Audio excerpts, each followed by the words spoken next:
നമ്മുടെ ബസ്സിനകത്ത് ഇരുന്നുകൊണ്ട് ഇങ്ങനെ മഞ്ഞ് കണ്ടിരിക്കാൻ എന്ത് സന്തോഷമെന്ന് നോക്കിയേ, എന്ത് രസമെന്ന് നോക്കിയേ. മഞ്ഞിങ്ങനെ പെയ്തിറങ്ങാണ്.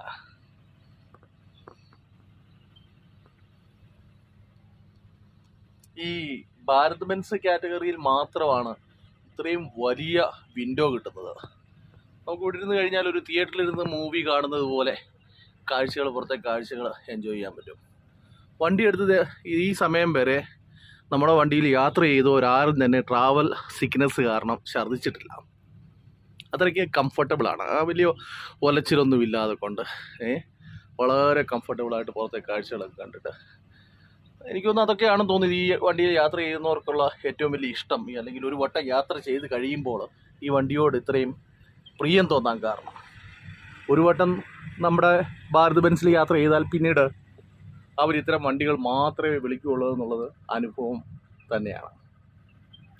ഏറ്റവും നല്ല ഉദാഹരണം ഈ ട്രാവൽ കംഫർട്ട് തന്നെ ആയിരിക്കാം. കുലുക്കമൊന്നുമില്ലാതെ, ചാട്ടമൊന്നുമില്ലാതെ കൊണ്ട് ഇത്രയും നല്ല രീതിയിൽ വ്യൂ ഒക്കെ കണ്ട് പോകാൻ പറ്റുന്ന മറ്റേത് വണ്ടിയാണ്.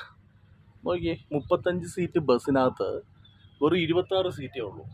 ഒരു സൈഡ് 2 സീറ്റും മറു സൈഡിൽ 1 സീറ്റും മാത്രം. അപ്പോൾ എത്രത്തോളം വലിയ സീറ്റുകളാണെന്ന് നോക്കണ്ടോ. 2 ഹാൻഡ് റെസ്റ്റും ഒക്കെ ആയിട്ട് റിക്ലൈൻ ചെയ്യാവുന്ന സീറ്റ് കണ്ടോ, എത്രത്തോളം മറിച്ചിടാൻ സീറ്റ്.